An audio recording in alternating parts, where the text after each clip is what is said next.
Thank you, President. Thanks. Thanks a lot, Fraser.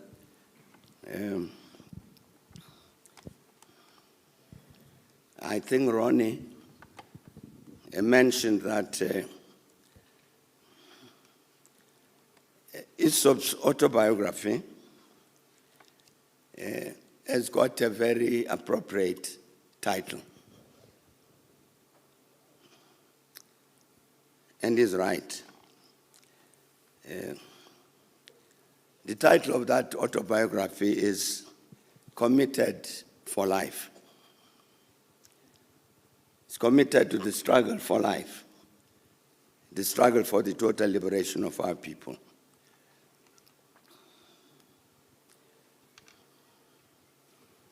And I think everything he did, everything meaningful that he did, makes that same statement, committed for life. So the person to whom we're saying a final farewell today was a person who had made that commitment and lived up to it. And so in that sense, it is inevitable that as we talk about him, we talk about that commitment for life. Ronnie Kaka, I'm sure, might remember this, and others of his age. 1962 was not a very good year, Ronnie. The atmosphere in the country was, particularly for young people, and the struggle was not a happy one. Ronnie was far ahead of us in that respect, because of his involvement in MK. I'm saying that because a lot of young people by 1962 didn't want to participate in any political work. I mean, like distributing leaflets, painting slogans. They wanted to take up arms. So it's very difficult, all of us in the Youth League, in the Indian Youth Congress, trying to mobilize the youth into the struggle, met that kind of resistance. Because young people were saying, it is time to take up arms. And Nelson Mandela got arrested, as you remember, that he went out into the continent and elsewhere, came back, and was arrested. He was a very great hero in our eyes as young people, Nelson Mandela. Because you remember that by this time, he was already underground. ANC was banned, and it was clear that that underground struggle would be very central in terms of what happens to South Africa. So to us, he was this great idol, because this leader of ours had already gone underground, and it was quite clear that this is a person who would lead us. And then he got arrested. So we discussed this matter of his arrest. I'm talking about as a youth. And took a decision that we must snatch him out of the hands of the apartheid police. We didn't trust the leadership that it could do anything about it. So, in situation when we did nothing, he would be tried, he'd be sentenced for many years in jail, and we didn't agree with that. So we decided that, no, we must act to get him out of the hands of the police so that he can then continue with the struggle. So we had a discussion about this, very quiet discussion among a few of us. And the first question we had to answer is, where do we get the arms from? Where do we get the weapons to do this? Some things I will not disclose today. But we're all involved in this discussion, Essop and others, a few of us. There was a big criminal at the time around Johannesburg here, a man called Sheriff Khan. The name was well known. And we knew that among us, there were people who had links to Sheriff Khan. So we said we needed weapons, and specifically 6 pistols. So we, in a sense, ordered our 6 pistols and got them. Ronnie, you remember this name, I think he's late now, Vijay Rama. Vijay is the one who brought us the pistols. So here we are now, we've got 6 pistols. We must now start planning how to get Mandela out of the hands of the police. I'm then summoned by somebody who's late now, Bartholomew Tlhapane. And he says to me, we know that you young people are busy planning to snatch Nelson Mandela from the arms of the police. I don't know who had told him. I couldn't admit to this. But I said, I'm ready to listen to what you have to say. So he says, look, we know that you are planning to do this. But the first question I'd like to ask you, suppose you succeed, where will you take him? In the truth of the matter that we didn't know. So I said, I'm listening. And then he said, but bear in mind, he didn't say stop. He said, bear in mind, you might be creating problems for a plan that the movement has to address this problem that you are raising. So that is the end of the meeting. So I go back to my comrades. I'm very, very excited because Bartholomew Tlhapane has just told us that it is a plan that the movement is going to carry out, and we might mess it up by doing what we plan to do. So that was the end of our plan.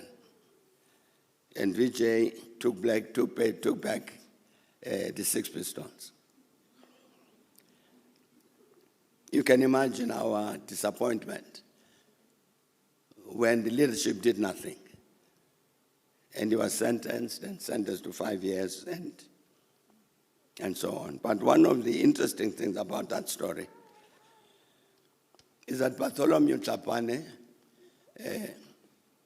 ended up as one of the worst traitors of the movement. Appeared in many cases where our people then got condemned. But in our case, he saved us. He saved us from doing something which was, in reality, very foolish. I have no doubt that all of us would have died trying to release Mandela, but he stopped us on the basis that the movement, senior movement, was doing something, and we should not complicate what they were doing.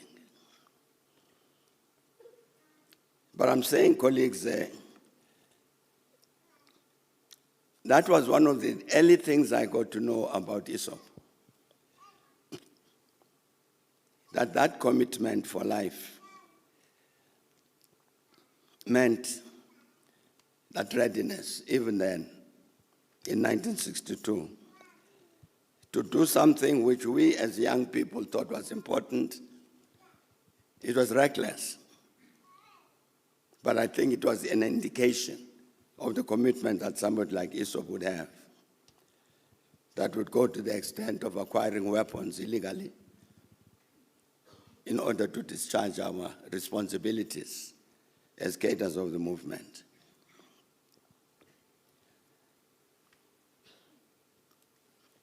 I'll mention one or two of these things, Chairperson, and sit down, just to illustrate this person. So we all end up in England, and we're all working there as the youth.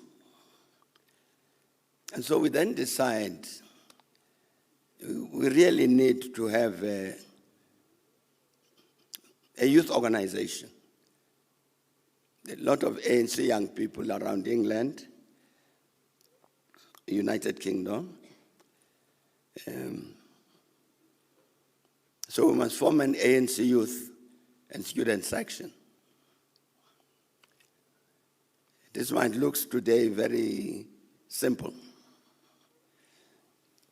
The problem with our proposal was that this was the ANC youth and student section,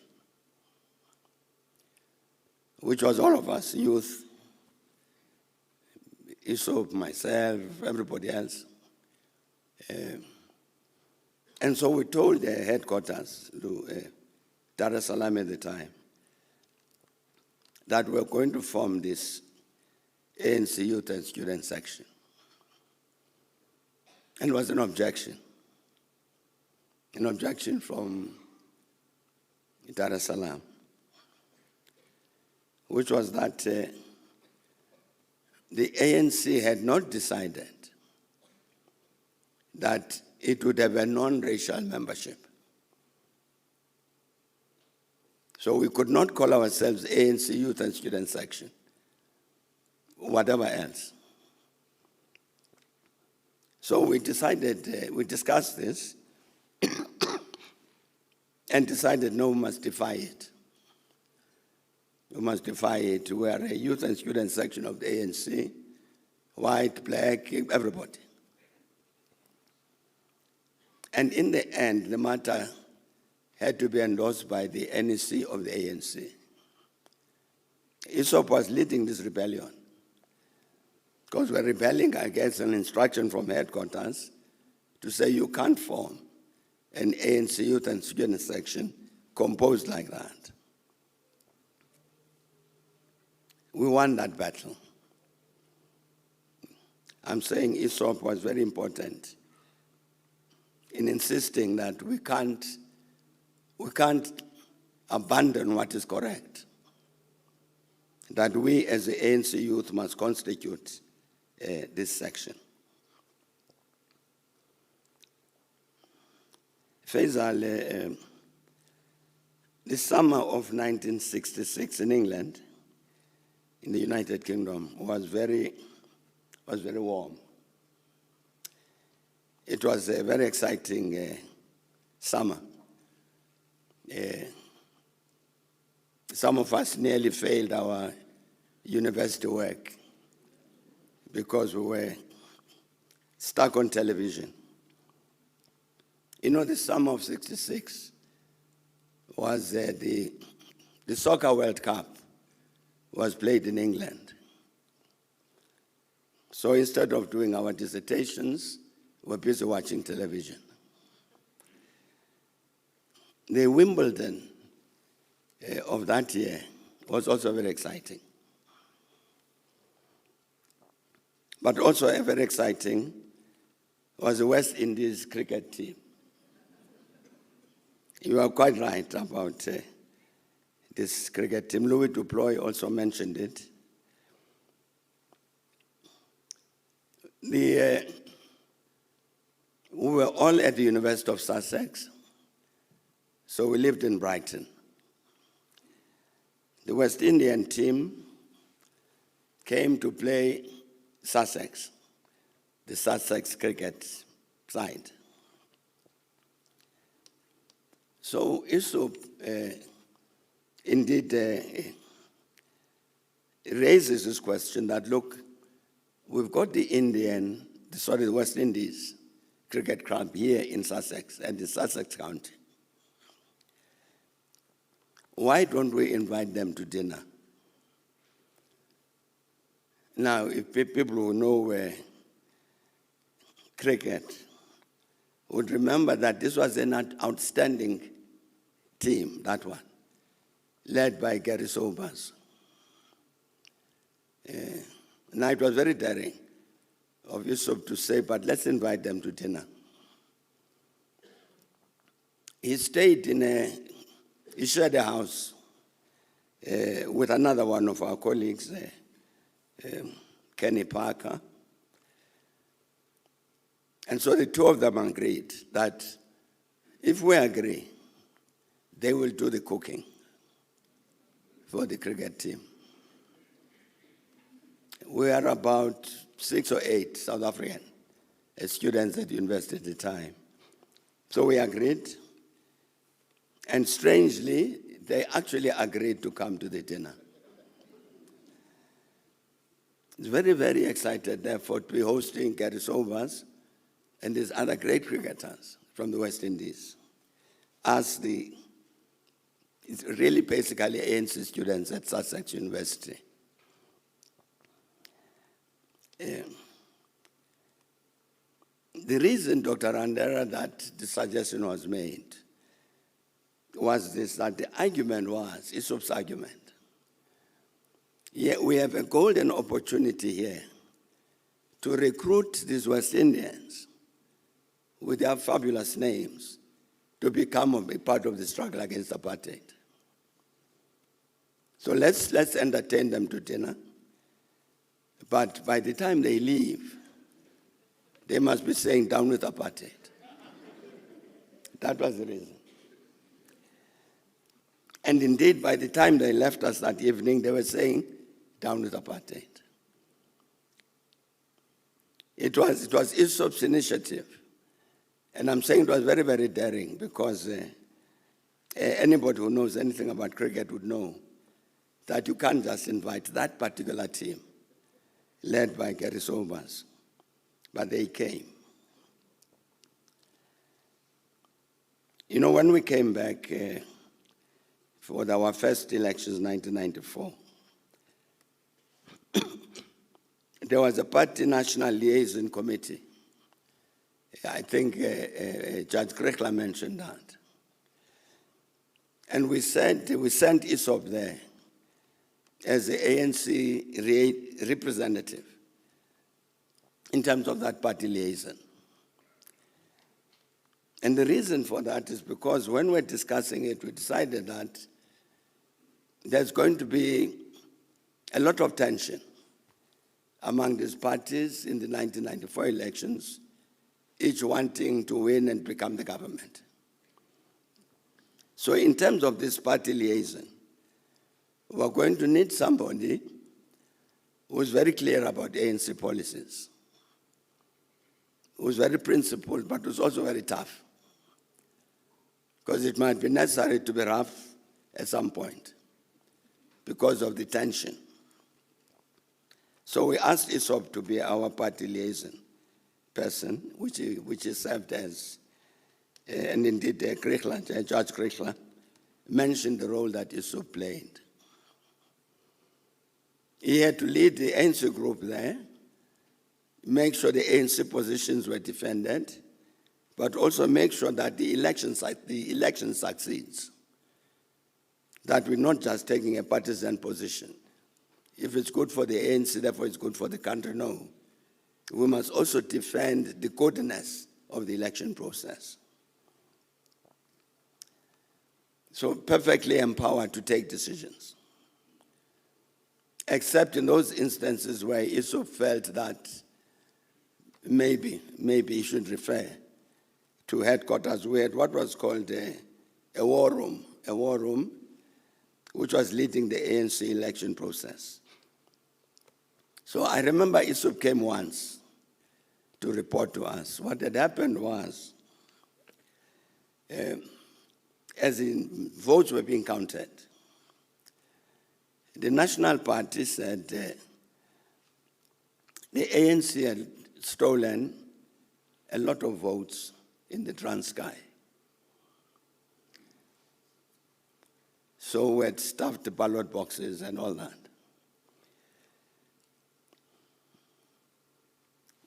But we, says the National Party, we must make sure that the election succeeds. It must proceed.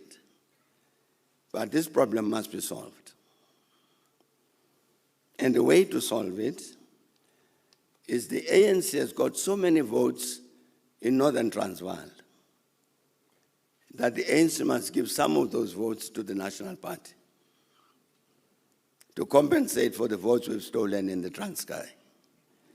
That was the argument, with which Essop disagreed. But he thought it was necessary to come back to raise a point to say this is, because the National Party is threatening that if we don't do this remedial action, they are going to expose us. So we said, no, Essop, go back and tell them, let them expose us. So we couldn't do this. It was a fraudulent act, such that the National Party would get some of the votes cast for the ANC in Limpopo. But I'm mentioning that because, again, you needed somebody like Essop to be able to deal with a problem of that kind for these first elections. And he did make sure that the correct positions were taken as a leader of our group in this party liaison committee. It's really similarly for the same reason that you were appointed him as our parliamentary councillor. Because the decision, the decision was the deputy president is the leader of government business. What that means is that you've got to be there in parliament. But because Madiba said he would not pay much attention to matters of government, it meant the deputy president could not be in parliament because we had to be at the union buildings. So we needed somebody as a parliamentary councillor who was going to act in that situation where, in fact, the deputy president is not in parliament. So you need somebody there as this councillor who gains mastery about everything that is going on in parliament, is able to advise the deputy president who is in Pretoria, and is also able to guide even the ANC members in parliament. That's why we chose Essop as the parliamentary councillor for 1994. Because again, you could discharge a responsibility of that kind. Mushangu has mentioned the work that they did with Essop in government. This is a story that has not yet been told from our side, which is what happened. The first day I got up to the union buildings, for instance, and they said, this is your office. The only thing there was there, only things, was a desk, a chair, a phone, and a settee. That was all. Even the files, which were the files from the previous regime, on which the deputy president had to follow up, they had disappeared, they were not there. So in a sense, we're starting from a blank slate. So indeed, and as Advocate Kumbi was saying, she, Essop and others, did a lot of work to try to establish this new state, this new democratic state to succeed all the apartheid state. And that is the reason I'm saying also that we had put Essop into the office of the president. Office of the deputy president first and then the president. Because this was a critical task to try and create this something that was new. So I'm saying, Comrade Faisal, that I can talk about many instances where Essop plays his leading positions, makes many key interventions exactly because of this thing of his commitment for life. That's exactly the reason why even now we say that his departure was too early. His departure was too early because in reality we are faced with a new situation. We've got a new struggle to wage. There are many things that are wrong.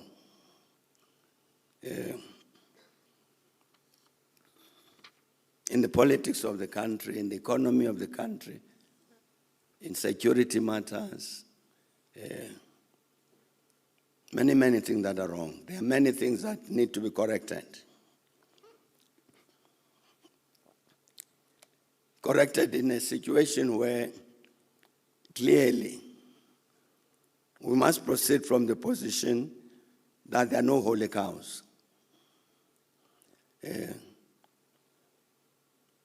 If there are serious changes that need to take place in the ANC, then those serious changes must take place. If there must be serious changes in the manner in which we work, they must take place. Because we can't continue with a situation where, if you look at anything and everything in our country, everything is on the decline. Some interventions need to be made to make sure that we recover from that. So we recover, the economy must grow, unemployment must go down, crime must go down, the quality of political leadership must change. I'm saying that we say that Essop's departure was too early because he would have played a critical role in that process of changing the direction in which the country is going. As he has done over all of these decades, he would have been central to the process of answering the question, what is to be done in order to rescue the country? So to the Paahad family, our sincere condolences, Meg. But all of us have lost a leader who had proved himself many times over that what he said was correct, that he is committed for life. May he rest in peace. Thanks a lot.